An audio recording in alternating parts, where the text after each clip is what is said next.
Om Swastiastu, Assalamualaikum, Shalom, Nama Budaya, Salam Sejahtera bagi kita semua, Salam Kebajikan. Perkenalkan, nama saya Luh Putu Arya Andriani, perawat ahli pertama, peserta latihan dasar CPNS Kementerian Kesehatan tahun 2022, golongan 3, angkatan 10C. Pada kesempatan ini, saya ingin menyampaikan isu kontemporer yang berada di instansi saya. Saya saat ini bekerja di ruang isolasi Nusa Indah, Rumah Sakit Umum Pusat Prof. Ngurah. Untuk menentukan pelayanan prima, asuhan keperawatan di rumah sakit, pemberian informasi yang tepat dan benar sangat penting dari awal pasien datang sampai pasien pulang. Pemberian edukasi yang tidak optimal dapat disebabkan oleh beberapa faktor. Yang pertama, kurangnya pengetahuan di awal masuk pasien dan keluarga yang dapat dipengaruhi oleh rasa cemas pasien dan keluarga karena masuk rumah sakit di ruang isolasi. Rasa cemas ini dapat menurunkan kemampuan seseorang dalam jangka pendek untuk menerima informasi. Faktor lain adalah kondisi di ruangan dengan jumlah perawat yang terbatas sehingga pemberian informasi awal kurang optimal atau tidak lengkapnya edukasi yang diberikan, dan media edukasi yang kurang menarik. Dari penyebab-penyebab tersebut dapat berdampak pada ketidakpatuhan pada peraturan rumah sakit umumnya dan ruang isolasi pada khususnya. Ketidakpatuhan pada peraturan ruang isolasi, contohnya cuci tangan, tetap menggunakan masker, membuang sahak pada tempatnya, dan penunggu pasien hanya diperbolehkan satu orang selama perawatan dan tidak diperbolehkan keluar masuk. Hal ini dapat berdampak pada risiko penularan penyakit, terutama COVID-19. Rasa cemas yang semakin meningkat oleh karena ketidakpatuhan akan rencana asuhan yang dapat berakibat komplain oleh pasien dan keluarga.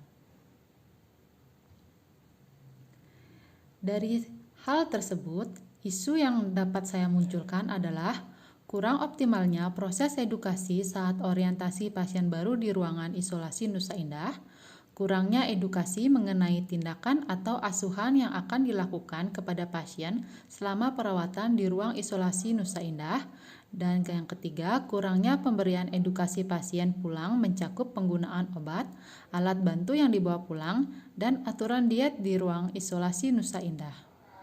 Dari isu-isu di atas, teknik analisa pemilihan isu menggunakan metode APKL dan USG untuk penapisan.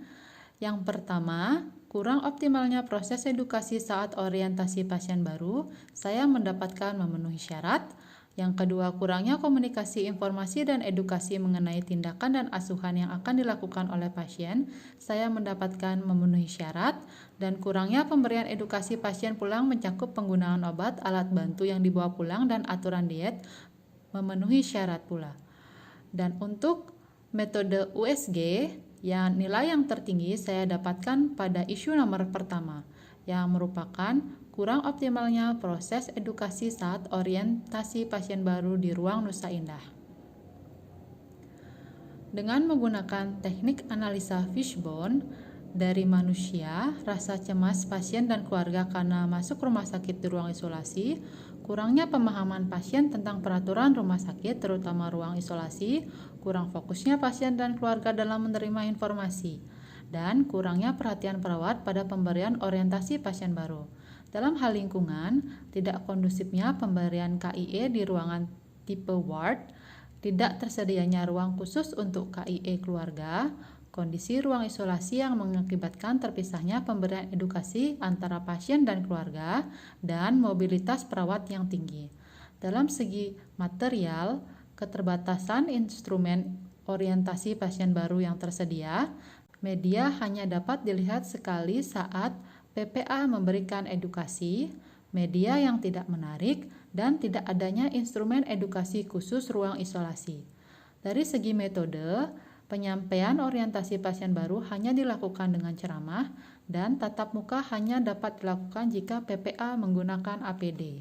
Upaya penanggulangan dari dampaknya, adapun dampak yang terjadi apabila tidak dilakukan penanganan isu tersebut adalah terjadi ketidaktahuan pasien dan keluarga mengenai peraturan rumah sakit, mengenal prosedur dalam isolasi pasien, berdampak pada ketidakpedulian keluarga pasien untuk melakukan kunjungan di ruang isolasi, meningkatkan risiko penyebaran COVID-19, dan dampak rasa cemas dan takut pada pasien dan keluarga meningkat, dan keluarga yang sering komplain karena tidak mengetahui rencana asuhan keperawatan pasien. Di sini saya merekomendasikan adapun rekomendasi yang dapat dilakukan guna mendapatkan keefektivitasan proses dalam pemberian edukasi saat orientasi pasien baru di ruang Nusa Indah. Yang pertama, dengan pembuatan video orientasi berbasis digital safe, yaitu simpatik, aman, efektif, dan edukatif yang dapat diakses berulang-ulang. Simpatik yaitu dengan memberi perhatian lebih kepada kondisi pasien. Aman dimaksudkan dengan memberi rasa aman pada pasien, yaitu dengan memberi informasi baik dalam hal keamanan dan pelayanan, yaitu patient safety. Efektif mengacu pada efektifnya penggunaan media digital sebagai alat pemberian edukasi yang lebih edukatif. Yang kedua, pembuatan dan penempatan QR Code di kamar pasien dan tempat edukasi keluarga, yang dapat tersambung langsung dengan video orientasi berbasis digital safe. Yang ketiga, pemberian sosialisasi kepada perawat mengenai pentingnya pemberian edukasi pada pasien baru mengenai tata tertib rumah sakit terutama pada ruang isolasi. Untuk alternatif pertama, saya membuat video edukasi orientasi pasien baru dan pembuatan QR Code dengan fokus edukasi ruang isolasi, dengan tahapan berkonsultasi dengan PJ, berkonsultasi dengan mentor terkait isu kontemporer yang akan diangkat, membuat video yang berisikan materi edukasi, dan membuat QR Code yang dapat diakses melalui smartphone.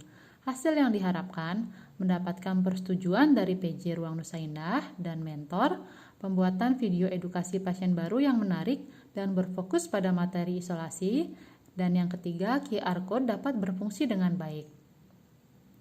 Yang kedua, saya melakukan penempatan QR Code di setiap ruang perawatan isolasi Nusa Indah dan di tempat pemberian edukasi keluarga pasien, dengan tahapan meminta izin dalam penempatan QR Code kepada PJ Ruang Nusa Indah, menempatkan QR Code di setiap ruang perawatan dan di tempat pemberian edukasi keluarga. Dengan hasil yang diharapkan, QR Code dapat ditempatkan di tempat yang dapat diakses dengan mudah baik oleh pasien, keluarga, maupun sejawat perawat. Yang ketiga, melakukan sosialisasi video edukasi safe melalui QR Code kepada sejawat perawat, pasien, dan keluarga, yaitu dengan tahapan melakukan sosialisasi kepada sejawat perawat dalam pemberian edukasi pasien baru menggunakan video safe, dan melakukan sosialisasi pemberian edukasi melalui media video safe kepada pasien baru dan keluarga. Dengan hasil yang diharapkan, sejawat perawat mengetahui cara penggunaan media edukasi pasien baru safe dan dapat menggunakannya sebagai media edukasi pada pasien baru. Dan pasien baru dan keluarga dapat mengakses edukasi kapanpun dan dapat diakses setelah kondisi lebih tenang untuk dapat menerima informasi. Yang keempat, melakukan evaluasi video edukasi safe, dengan tahapan melakukan evaluasi kepada sejawat perawat dalam memberikan edukasi pasien baru menggunakan media video safe, melakukan evaluasi keefektifan pemberian informasi kepada pasien dan keluarga setelah diberikan media edukasi video safe, melaporkan hasil evaluasi kepada PJ Ruang Nusa Indah, dan melaporkan hasil evaluasi kepada mentor CPNS. Dengan hasil yang diharapkan, yang pertama, sejawat perawat mampu memahami cara kerja pemberian edukasi dengan akses QR Code. Yang kedua, mampu mengurangi beban kerja dan tambahan waktu perawat dalam pemberian asuhan kepada pasien lainnya. Yang ketiga, terjadi peningkatan pemahaman pasien dan keluarga mengenai prosedur isolasi dan peraturan di rumah sakit. Dan keempat, terjadi peningkatan kepatuhan pasien dan keluarga pada prosedur isolasi dan peraturan rumah sakit. Sekian dari saya. Terima kasih banyak. Om Santi Santi Santi Om.